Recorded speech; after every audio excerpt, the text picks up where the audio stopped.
नमस्कार। BSc part second differential equation की study अपन इस वीडियो सीरीज में कर रहे हैं। प्रीवियस वीडियो के अंदर हमने second order linear differential equation को सॉल्व कर रहे थे। हम ये मान रहे थे कि अगर हमारी डिफरेंशियल इक्वेशन ये है d2y of dx square plus p dy of dx plus q of y is equal to r।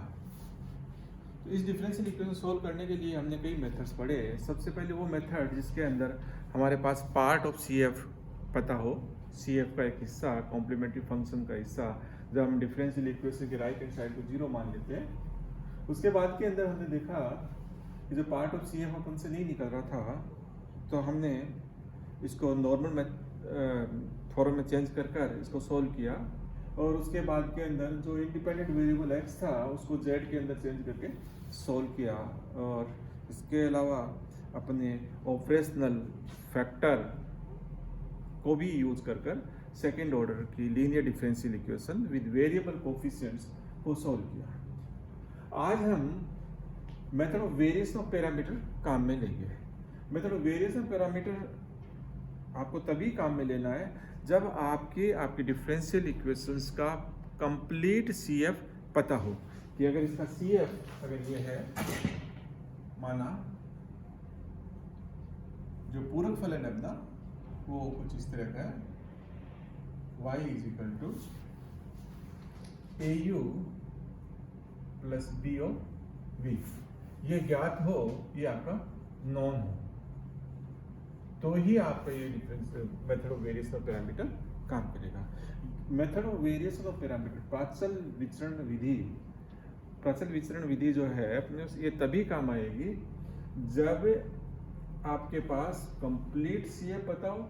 और ये यूजफुल तब रहती है जब आपके पास पर्टिकुलर इंटीग्रल जो विशिष्ट समाकल है उसको निकालना आसान नहीं हो, तब ये विधि काम आती है। और अधिक उपयुक्त या कह दीजिए कि उस केस में ही अपन को इसको यूज करना है जबकि हम PI नहीं निकाल पा रहे हों। तो इसका अगर CF ये है तो हम यह मानेंगे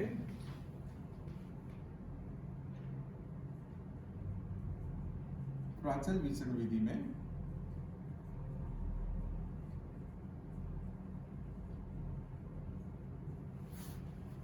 हम मानते हैं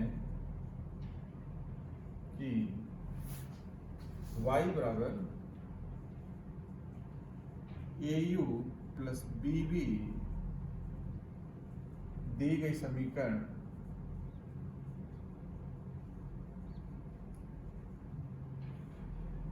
का कंप्लीट सॉल्यूशन है और पूर्ण हल है। अब जब हम कहते हैं कि y equal to small AU plus BB उसका CF है, और अब अपन ने मान लिया कि y equal to AU plus BB इसका कंप्लीट सॉल्यूशन है। इसका मतलब इस A में और C में चेंज है। यहाँ जो A है और जो B है, A तथा B x के फलन है, अचर नहीं है, ये x के फलन है जिन्हें ज्ञात करना है।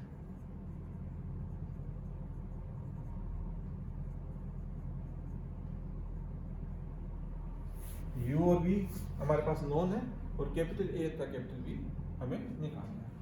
तो अगर ये इसका अपन डिफरेंशियल इक्वेशन है अपनी, और ये इसका अपन अगर सॉल्यूशन मानते हैं, 2 से अगर अवकलन करें 2 का, तो मेरे पास आएगा y1 this is dy upon dx, this is equal to a1 u plus b1 v plus au1 plus b of v1 बराबर ये अपने पास आ गया। हम A तथा B का चयन इस प्रकार करते हैं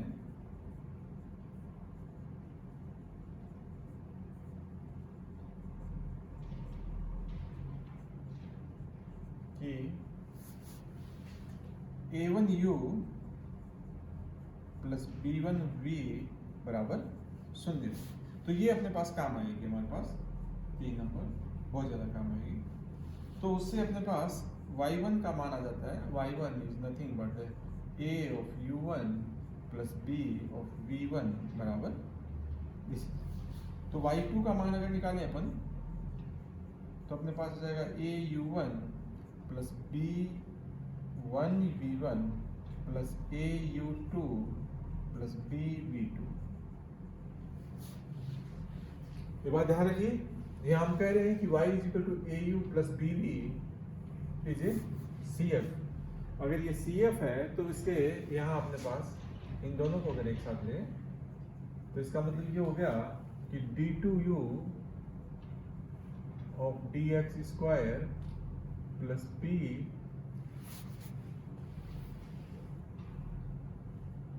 D of D X plus Q of u बराबर 0 and d2b of dx square plus p dv upon d of x plus q into v बराबर 0, क्योंकि u और v इसके पार्ट ऑफ CF है, इसलिए इस डिफरेंशियल इक्वेशन के left hand side को u और v सेटिस्फाई करेंगे, या कह दीजिए लेफ्ट हैंड और राइट लेफ्ट हैंड साइड है वो y की जगह u रखने से ये 0 के बराबर रहेगा। अब हमने माना निकाला है कि इसका हमने सॉल्यूशन मान लिया ये, और ये सॉल्यूशन मानने पर y1 और y2 की ये मान अपने पास नए प्राप्त हो गए। इनको इक्वेशन नंबर लगा देते हैं 4 और इस लगा देते हैं 5।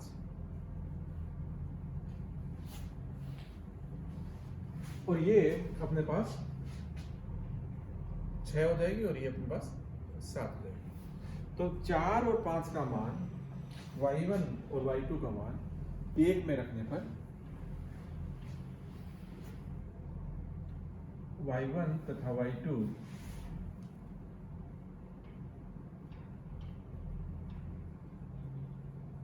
मान 1 में रखने पर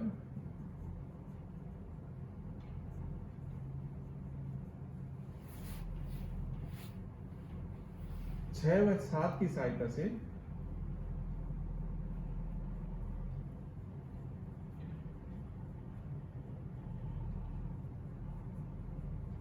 जो हमारे पास प्राप्त होगा, अगर इनको भी यूज कर दें इसके अंदर, ये मान अगर इसमें रखें और इन दोनों को अगर यूज करें तो हमारे पास जो बचता है वो मान बचता है a1 of u1 plus b1 of v1 बराबर 8। तो अपने पास एक 3 नंबर कंडीशन आई कि हम a और b का चयन इस प्रकार करेंगे कि इसका मान 0 रहे, और एक अपने पास ये स्थिति आ गई 8वीं इक्वेशन आ गई। तो 7 और 8 में अपने पास आ गया कि a1u1 plus b1 v1 minus r बराबर 0 दिस वन, और दूसरी अपने पास है a1 of u plus b1 of v minus 0 of r बराबर 0। ये आपकी 3 नंबर है। तो यहाँ से अपने पास आ जाता है a1 upon this minus this one, तो minus of plus of v बराबर b1 this one minus this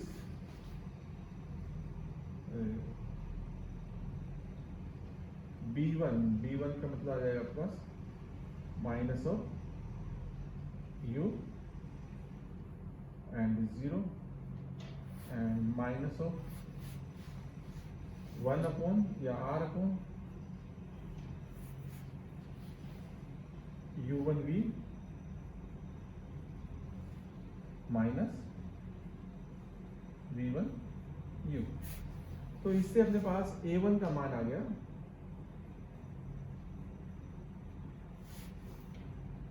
v of r upon u1v minus v1 of u, and b1 का मान अपने पास आ गया minus of u of r upon u1 of v minus v1 of u।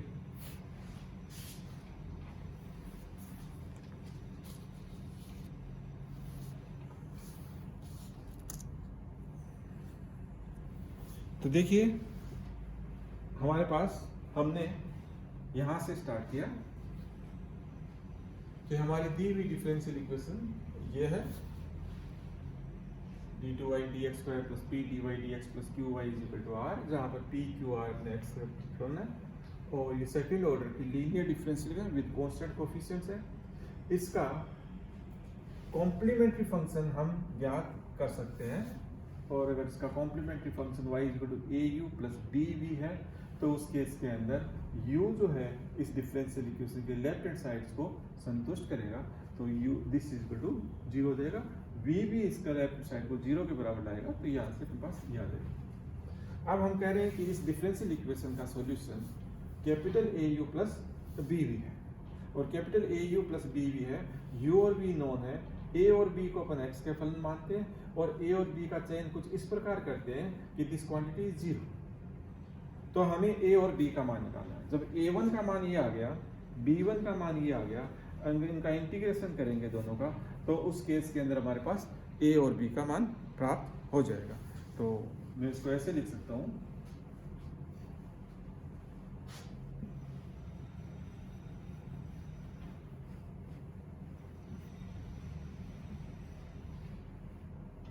जो अपने पास मान प्राप्त होता है इस डिफरेंशियल इक्वेशन का, अगर ये सॉल्यूशन है au प्लस bv, तो उस स्थिति के अंदर हमारे पास a1 का मान ये आता है और a1 का मान अगर ये आता है तो a का मान integration of v of r upon u1v minus v1u and dx plus c1। इसी प्रकार b का मान आ जाएगा अपने पास minus of ur upon u1v minus v1u d of x and plus c2। या अपन कहें कि ये जो मान है आपका, this one is fx plus c1 and this is gx plus c2। तो solution y is equal to, जो कंप्लीट सॉल्यूशन है y is equal to a means fx plus c1 into u plus b means gx plus c2 into v। This will be complete solution of our differential equations। एक बार दोबारा ध्यान से सुन लीजिए, ये methods तभी काम में लेना है जब आपको क्वेश्चन के लिए सॉल्व करने के लिए इस विधि का उपयोग करने के लिए लिखा जाए, क्योंकि ये मेथड्स सिर्फ तब काम आ पाता है जब इसके अंदर कॉम्प्लीमेंट्री फंक्शन पूरी तरह से ज्ञात हो। चलिए इस पर एक एग्जांपल करते हैं अपन।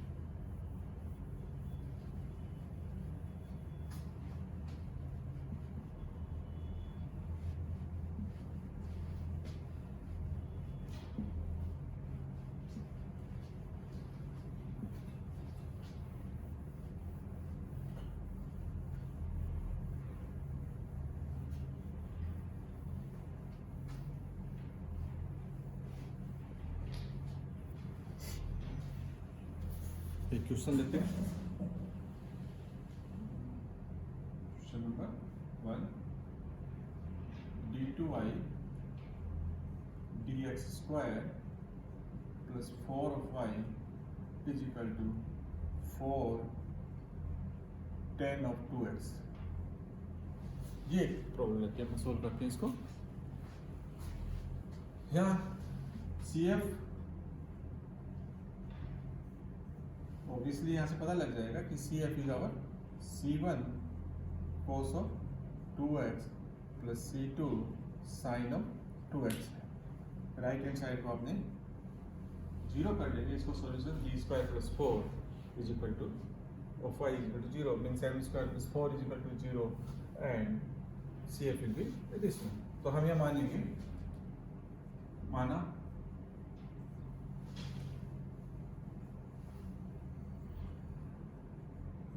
समीकरण 1 का संपूर्ण हल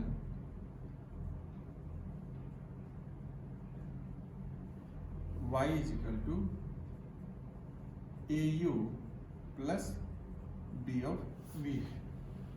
यहाँ पर लिखे कि U is our cos of 2x and B is our sine of dx। तो हम ये लिख सकते हैं सीधा A of cos 2x plus B of sine 2x। ये अपन इसका सॉल्यूशन मानते हैं। इस स्थिति में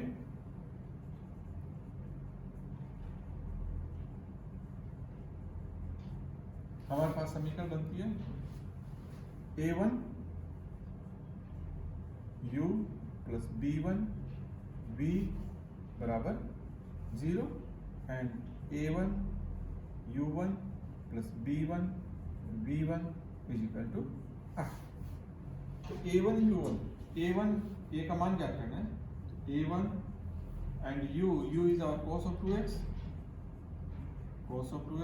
plus B1 V this is our sine of 2x बराबर 0 एंड दूसरी इक्वेशन आपके पास minus A1 U1 means minus twice A1 and sine of 2x plus twice B1 cos of 2x and is equal to 4 tan 2x।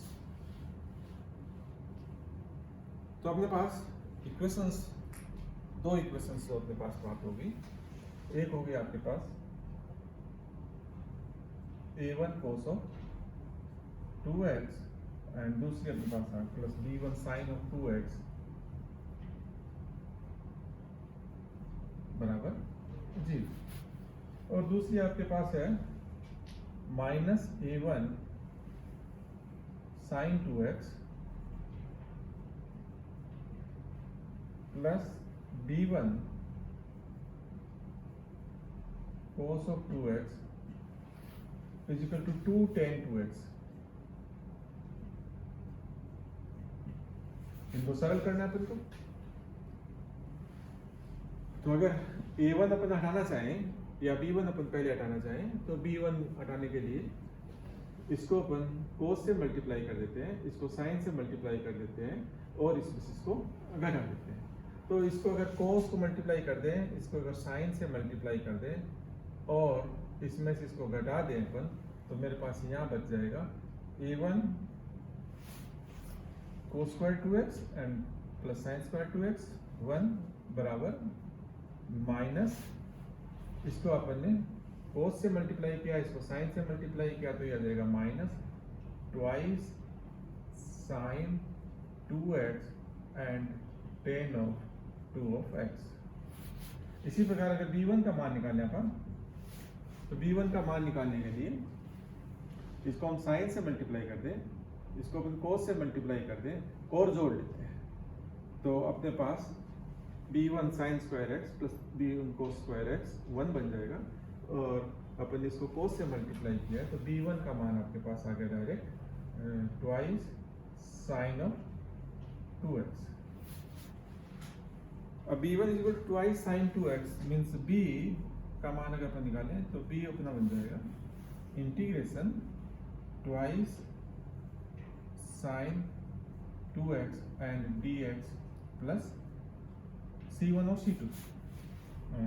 एक बार दोबारा देख लेते हैं B1 का मान अपने पास आया, इसको हमने sin से मल्टीप्लाई किया, इसको cos से मल्टीप्लाई किया, जोड़ दिया, इसको sin से मल्टीप्लाई किया, cos से मल्टीप्लाई किया, जोड़ दिया तो B1 आ गया और यहाँ cos से मल्टीप्लाई किया मीन्स 2 sin 2x बच जाएगा अपने पास तो 2 sin 2x। इंटीग्रेशन करें अपन तो this is minus cos 2x का अगर अपन डिफरेंशिएट करते हैं कितना आ जाएगा एंड प्लस C। इसी प्रकार A अपना बन जाएगा इसका इंटीग्रेशन तो दिस इज माइनस ट्वाइस ये बन गया आपके पास sin square 2x upon cos of 2x dx plus C2. This is sin square 2x. This is 1 minus cos square 2x. This is a minus 2. यहाँ से आ जाएगा आपके पास sec of 2x and 1 minus, तो minus sin square 2x 1 minus cos square 2x, तो एक ही आ जाएगा and minus cos square 2x से minus cos of 2x, तो ये बच जाएगा plus 2 cos of 2x and plus C2 and d of x.